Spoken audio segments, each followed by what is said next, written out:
On today's show, I'm talking about the coming economic collapse. The Bible says exactly how and when it's going to happen. There's some great news in this message, but I'm also talking about some really bad news for people who are unprepared for what's coming in the future. I'm also talking about a new law that has been passed in California that is anti-parent and anti-child that every parent and grandparent needs to hear. I'm talking about the asteroid Apophis that is coming to the Earth in 2029, supposed to hit the Earth, according to many experts. I'm going to be talking about that, but the biggest danger, according to the scientists, is not Apophis. I'm talking about that. I'm also answering questions such as, can I lose my salvation? And what if I'm sinning when the rapture occurs? I'm Jimmy Evans. Welcome to the Tipping Point Show.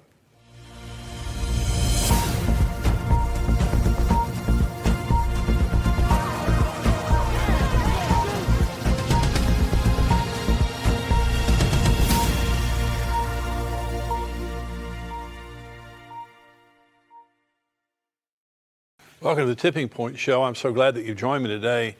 This message called The Coming Economic Collapse, very, very important. A lot of people have a tremendous amount of anxiety about the economy of the United States and also the economy of the world, and rightly so. You know, we have a $300 trillion world debt right now. The world debt is unsustainable. America is almost $29 trillion in debt, and this is growing very rapidly. Of course, you know, the Congress right now is trying to get something passed that would increase $3 to $4 trillion of the national debt, which would just be unbelievably bad. But the debt is unsustainable, growing around the world very rapidly. I think also we have increasing chances of worldwide famine, and I'm now quoting from Israel 365 News. It says, United Nations World Food Program won the Nobel Peace Prize. Its executive director, David Beasley, took the opportunity to warn that without drastic measures fueled by a massive influx of funding, the world faces famines of biblical proportions in 2021.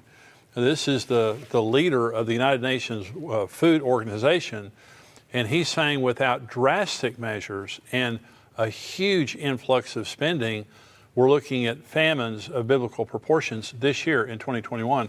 China's having crop failures. We have huge droughts happening in the western United States, especially the southwestern United States is experiencing the worst drought in 1,200 years. And so crops around the world are being affected. China cannot feed its own people, and they're importing food from America and all over the world. And so any disruption in the food supply, and we already see supply chain problems all over the world related to food and many other items. And so we also have skyrocketing inflation, tremendous inflation going on right now, and experts are saying it's only going to get worse in the future. So you look at all that's happening in the world today and you say, what's going to happen? You know, are we looking at an impending economic collapse? Well, I'll tell you exactly what the Bible has to say. There's some extremely good news and there's some extremely bad news. And the pre-rapture economics is the first thing I want to talk about. And that is, before the rapture occurs, Jesus tells us exactly what the economy will be. Now, he doesn't give every nation's economy. There can be recessions, there can be depressions, there can be ups and downs in any economy, but he gives us a picture of the world that it's going to be like when he returns. This is Luke 17. He said to the disciples, the days will come when you will desire to see one of the days of the Son of Man, and you will not see it. And they will say to you, look here or look there. Do not go after them or follow them. For as the lightning that flashes out of one part under heaven shines to the other part under heaven, so also the Son of Man will be in his day. Now that's the rapture that he's describing. But first he must suffer many things and be rejected by this generation. And as it was in the days of Noah, so it will also be in the days of the Son of Man. Now listen, they ate, they drank, they married wives, they were given in marriage until the day that Noah entered the ark, and the flood came and destroyed them all. Likewise, as it was in the days of Lot, they ate, they drank, they bought, they sold, they planted, they built. But on the day that Lot went out of Sodom, it rained fire and brimstone from heaven and destroyed them all. Even so will it be in the day when the Son of Man is revealed. In that day, he who is on the housetop and his goods are in the house, let him not go down to take them away. And likewise, the one who is in the field, let him not turn back. Remember Lot's wife. Whoever seeks to save his life will lose it. Whoever loses his life will preserve it. I tell you, in that night there will be two men in one bed. One will be taken, the other left. Two women will be grinding together. The one will be taken, the other left. Two men will be in the field. The one taken, the other left. And so Jesus tells us, as it was in the days of Lot, so it will be in the days of the coming of the Son of Man. They bought, they sold, they planted, they built, they married, they were given in marriage. And so there, according to this text, there are four parallels according to Noah and Lot in the last days that we're living in. And the first is worldwide rebellion to God. Noah and Lot lived in a very rebellious culture to God. In fact, Noah and Lot did not have any people that they took with them. They didn't have anyone that they led to God through that. And that's not saying that people aren't getting saved in the day that we're living in today, but I'm just saying the world was in total rebellion to God like the way we see it is today. There was also a righteous remnant living for God and preparing for judgment. In Noah's case, he was building an ark. And that ark carried him above the judgment the way we will be at the rapture. Lot went out of Sodom to prepare for the judgment that was coming. Lot went out, and Sodom was not judged until he was out. And you have to remember, Jesus uses Noah and Lot as his examples. Both of those men were taken out of judgment before it came. Noah got on the ark before the judgment came. Lot went out of Sodom before it came. But the third parallel is economic and social normalcy.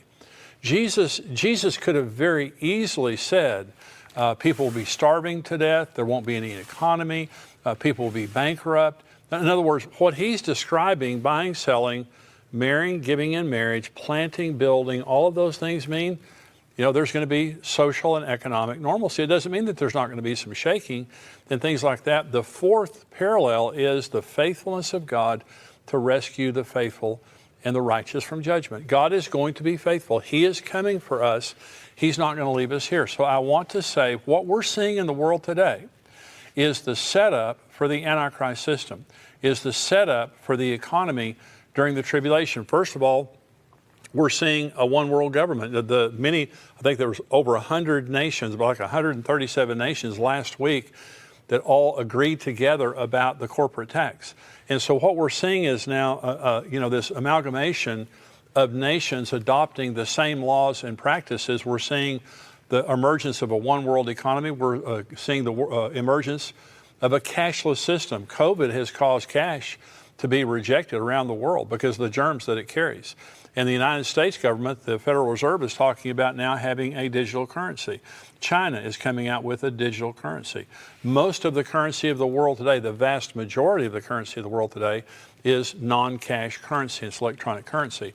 So what we're seeing, the supply chain problems, all of this is setting up for a coming economic collapse. And I'm saying if you're a believer, now I believe that we need to be careful financially. I mean, personally, we need to be conservative. We need to be careful because we're living in very uncertain times. But what I'm saying is I have heard doomsdayers for the last 40 years. Since I have been teaching on Bible prophecy, I've heard doomsdayers come out and they talk about this, economic collapse is coming in the next 6 months or the next 3 months or next year or something like that. And in almost every case, they're selling something or they have something to gain through their doomsday message. And I call them prophets for profit. Is they're out there telling their story about what's about to happen, but it's not true. And it hasn't happened. We had 2001, we had 2008, we had things like that, but people were still eating. People still had the basics of life. They were still buying, selling, marrying, giving in marriage, planting, and building.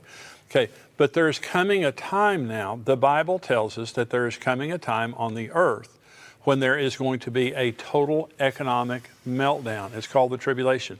Let's go to the book of Revelation, and this is chapter 6.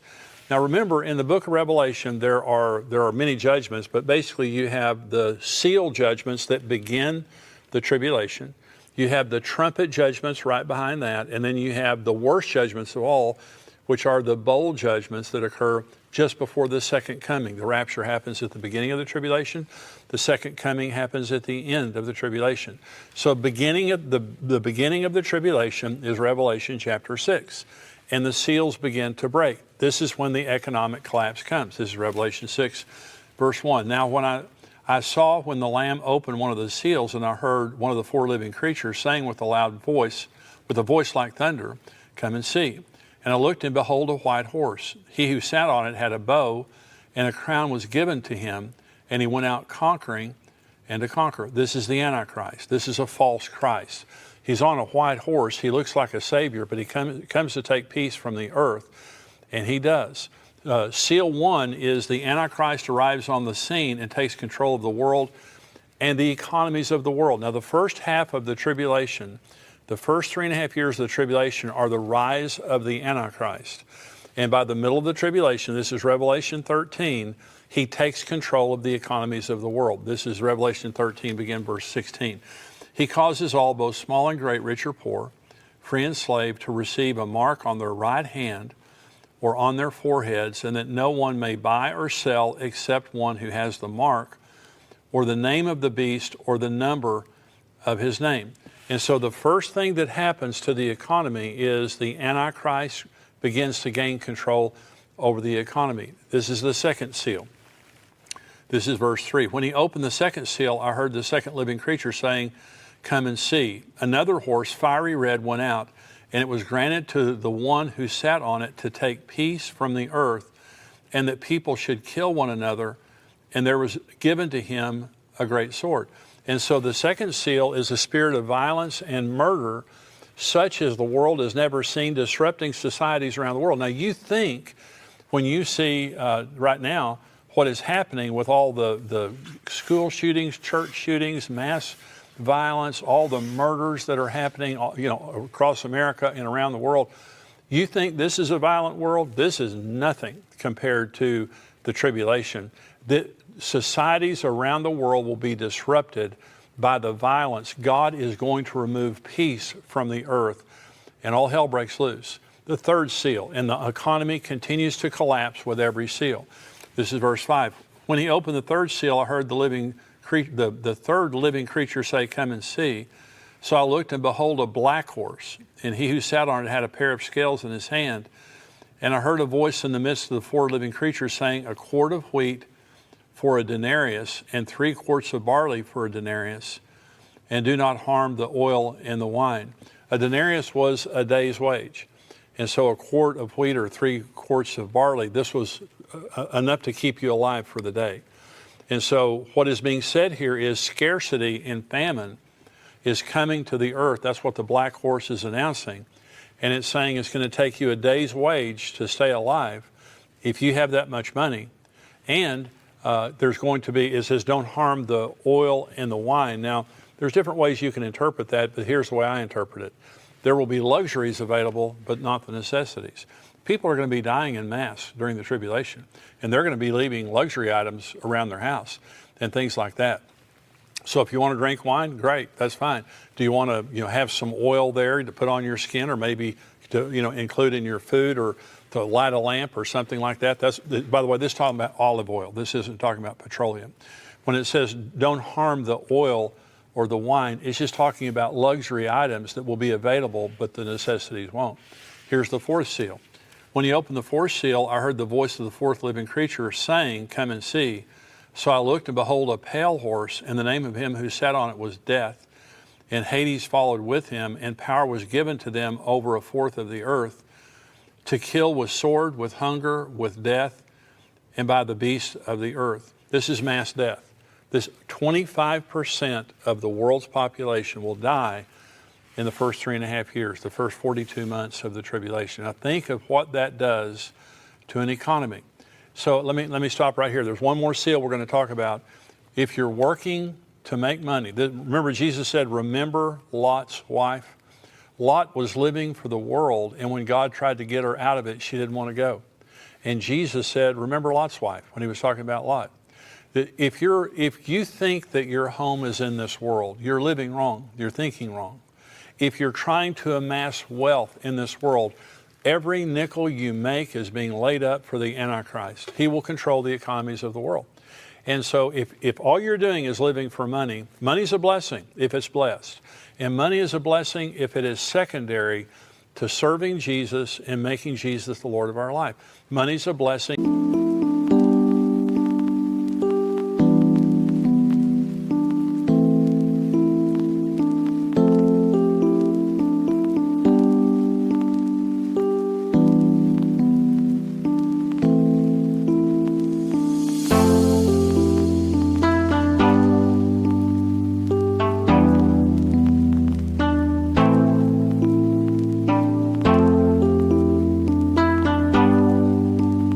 If it's submitted to God and we're obedient with what he gives us. But if our security is in money, we are set up. Now, if you're a believer in Jesus, you're going to go up in the rapture. The economy will be basically what it is right now, ups and downs, surely. But until Jesus comes, they're going to be buying, selling, marrying, giving in marriage. But after the rapture, when the tribulation comes, if you're here, if you're not a believer in Jesus, if you're here, there will be no economy. It will take everything you can get together to survive. If you do survive, because here's the fifth seal. This is verse 9. When he opened the fifth seal, I saw under the altar of souls those who had been slain for the word of God and for their testimony which they held. And they cried with a loud voice, saying, How long, O Lord, holy and true, until you judge and avenge our blood on those who dwell on the earth? Then a white robe was given to each of them, and it was said to them that they should rest a little while longer, until both the number of their fellow servants and their brethren who would be killed as they were completed. Mass martyrdom. This is for those people who are left behind when Jesus comes and they begin to give their lives to Christ during the tribulation. They will be martyred in mass. And so all of these things will be happening during the tribulation. Before the tribulation, the economies of the world right now are being arranged in a one-world cashless society that the Antichrist is going to inherit. He's the one who's going to control the economy during the tribulation. But while he's controlling the economy, peace is taken from the earth. There's scarcity on the earth. 25% of the earth's population.